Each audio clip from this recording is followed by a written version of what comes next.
My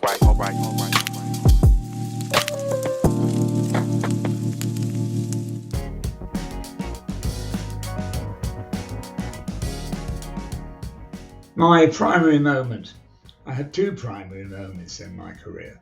The first one was when I met Mike Chapman. I'd just written the two main songs to the Peter Sellers Goldie Hawn film, There's a Girl in My Soup. I'd written them with Mike Darbo, the lead singer of Manfred Mann. He made a single of the record stiffed, and that was my first taste of failure in the music business. A good lesson, as it turned out. Anyway, I needed my 5 minutes of fame, and there was a club I used to go to a lot of the time, a very well-known club called Tramp. I took it to the DJ and asked him to play it. Naturally, he said he would. To cut a long story short, there was a waiter there who went up to the DJ and asked him what the record was and who I was. And that waiter's name was Mike Chapman.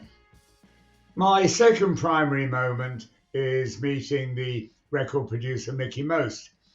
Mike and I had had our songs turned down all around town, and I said to Mike, we've got to get to somebody who is making hit records, somebody who knows a hit song.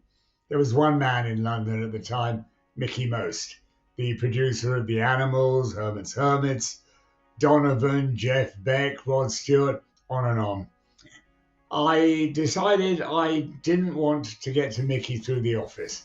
I wanted to call him at home where I would have his undivided attention. His number wasn't in the book, so I had to find another way of getting it, which I did through somebody's secretary who I took to lunch and persuaded her to give me the number. I got home where Mike was waiting and called Mickey that evening around 8 o'clock. He picked up the phone. I said, "I speak to Mickey Most." Speaking. I said, "You don't know me. My name's Nicky Chinn. I write with Mike Chapman and we write hits." "Oh, do you?" he said. "And what would you like me to do about that?" I said, "I think it'd be a good idea if you saw us." He said, "How will 11:30 tomorrow morning suit you?" I said, "We'll be there." And indeed we were. Walked into his office at 11:30. There were 4 desks in the room. One was his brother, the promotion man, the other the accountant, an enormous man sitting in the desk next to Mickey. That was Peter Grant, the Led Zeppelin manager. And there was Mickey. We gave Mickey the tape, he put it on, and if Mickey didn't like a song, halfway through the first chorus, he would just say, "Don't make it." Well, we had 4 don't make it's, and we had one song left which wasn't on tape. So Mike asked Mickey if he had a guitar, which he did, and Mike started to sing this song, Tom Tom Turnaround. Halfway through the first chorus, Mickey said, "Stop." And I reckon, well, we're out of here. And then Mickey said, "Which one of you called me last night and told me you wrote hits?"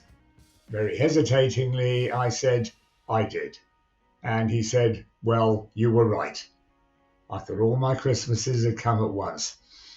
Mickey said, "Go away and rewrite the lyric. I'm not crazy about the lyric. When you've done that, come back." So we did, and we took a little while over that lyric. We had to get it right. Took it back to Mickey, I don't know, 10 days later, whatever it was, and he liked it. He took it into the studio with the band he was recording at the time, New World, just had a number 2 with them, and he cut the song, and the record went to number 6. And that was the beginning of the Chinn and Chapman, Mickey Most Rack record story. A story that I think has gone down in pop history as being a huge hit success.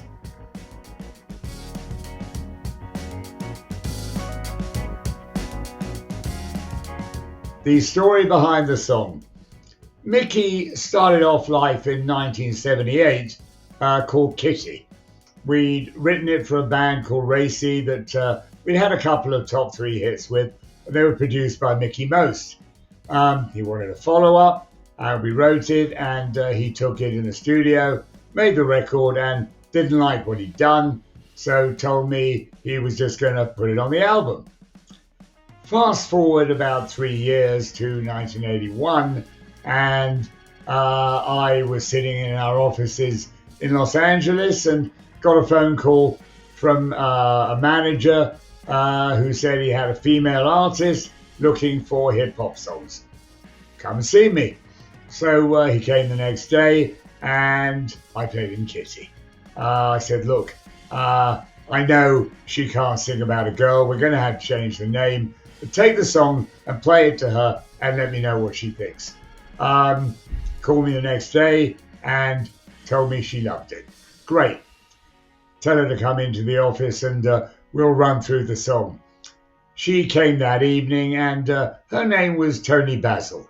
We ran through the song, retitled it Mickey, and she took the song away to her producers.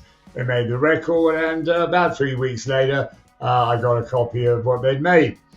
It didn't take a genius to work out that it was a huge hit. And as we know, went to #1 in America and around the world. It's been in countless movies and commercials. And here we are in 2025, and Rosé and Bruno Mars decided to interpolate it onto their record of APT. What a huge record that is, and what a huge song Mickey has turned out to be.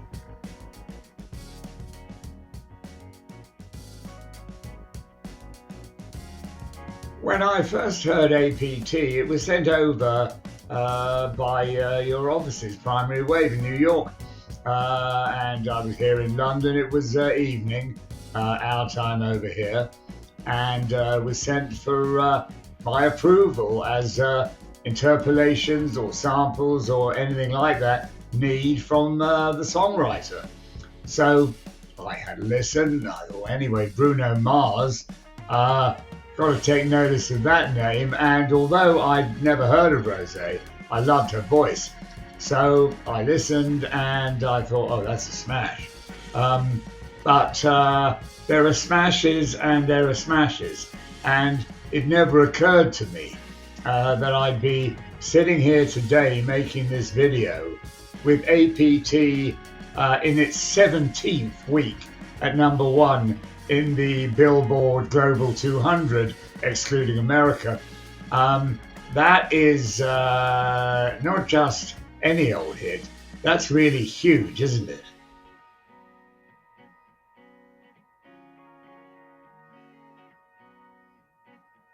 My reaction when I first heard about Stumblin In was twofold. One was of great surprise, and the other was a great joy. A very good friend of mine, David Howells, called me one day and said, "Did you know you were #1 in Germany?" To which my response was, "David, what with?" And he said, "Stumblin In." I didn't know that anyone had made a record of Stumblin In. And I discovered that this Australian DJ Cyril had done a dance mix of the song. And the reason I didn't know was he hadn't changed a word, so he didn't need the permission of the writers. So the record comes out, I have no idea of its existence, and I find out it's #1 in a major territory, which is a great way to find out you've got a hit record. It turns out it went on to be a top 10 hit in over 20 other territories and was a worldwide hit. It was a great way to start off 2024.